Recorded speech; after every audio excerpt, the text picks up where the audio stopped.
No doubt you guys have heard about the tense meeting between President Trump and President Zelensky of USA and Ukraine respectively, and it was tense. It was tense, like I said in my previous video. I've never seen anything like it before. But world leaders and certain people also reacted to this meeting, and it was split. Americans have a view of saying that Trump was right, Vance was right. The EU have a different take. They're in full support of Ukraine. They're saying it's bullying. They're saying this is not diplomatic and this is not the way to address another president of a sovereign country. So I'm not going to really give my views on this one. I just want you guys to comment down below. What do you think about the next couple of videos I'm going to share about the different reactions that have taken place after this tense meeting? Let's get to it. What I saw in the Oval Office was disrespectful, and I don't know if we can ever do business with Zelensky again. I think most Americans saw a guy that they would not want to go in business with. The way he handled the meeting, the way he confronted the president was just over the top. In a sign of the deepening, definite diplomatic divide between Washington and Europe, support for the Ukrainian president across the Atlantic was immediate. "Dear Ukrainian friends, you are not alone," said Poland's Prime Minister. "Dear Volodymyr," said Germany's most likely next leader, "we stand with Ukraine in good and testing times. We must never confuse aggressor and victim in this terrible war." Il y a un peuple agressé qui est l'Ukraine.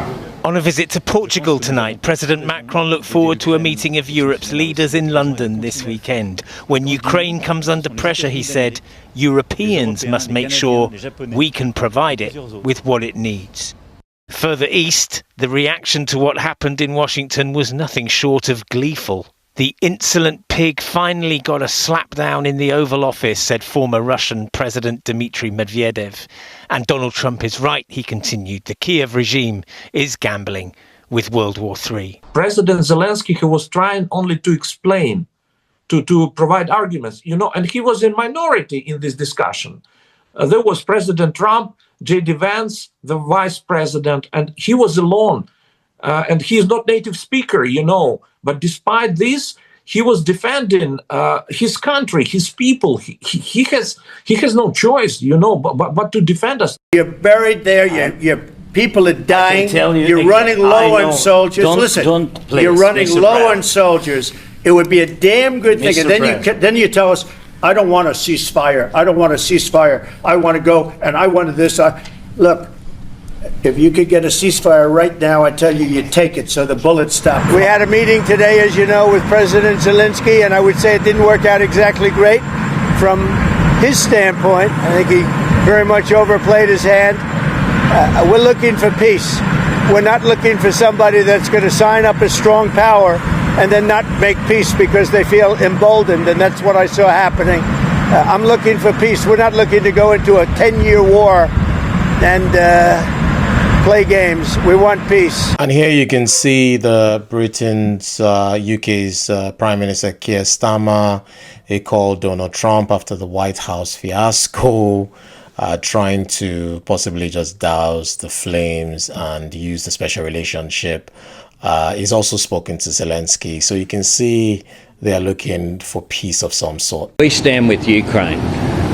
I've had meetings with President Zelensky on multiple occasions, including, of course, in Kyiv, in Ukraine, where I travelled very early on in my Prime Ministership.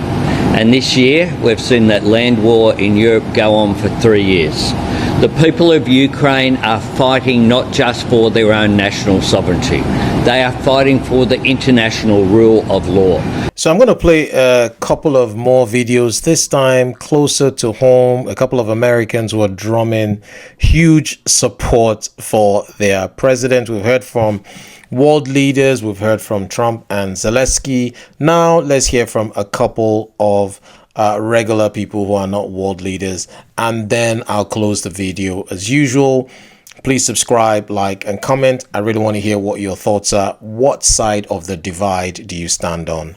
You see, I love me a man. Now, Trump is a man's man. Whether you blue collar or you in the White House, it ain't nothing like a strong man to stand up to another man and protect his family and protect this house. And that's exactly what he did with Zelensky today. You don't come in our house. You don't come to my family's country and disrespect me or disrespect us. And let's not talk about JD Vance. They was standing on business.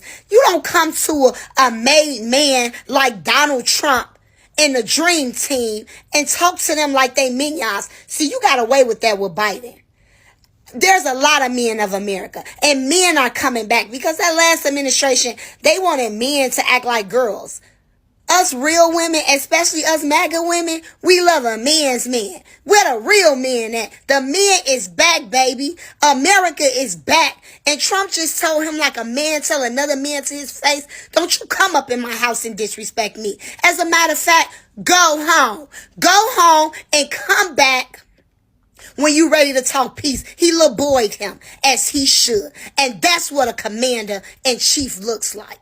Hi, if you've paid attention to what was going on in our country today, you saw that we had a person that came into our White House and met with our president, our vice president, our secretary of state, our secretary of defense, our national security advisor, and others. This person greatly disrespected the United States and all of the people that were involved in this meeting. Because of this, I'm standing up and saying that the American people stand with our president, no matter what our differences are, whether they're political, whether they're racial, or whether they're religious. Everyone should stand with America because right now it is extremely important that he knows, that our president knows that he is backed by the American citizens. There are many people that are out there pretending this is a partisan situation. In the time of American sovereignty, in the time when Americans need our defense, our backing, then Americans must stand up and say, President Trump,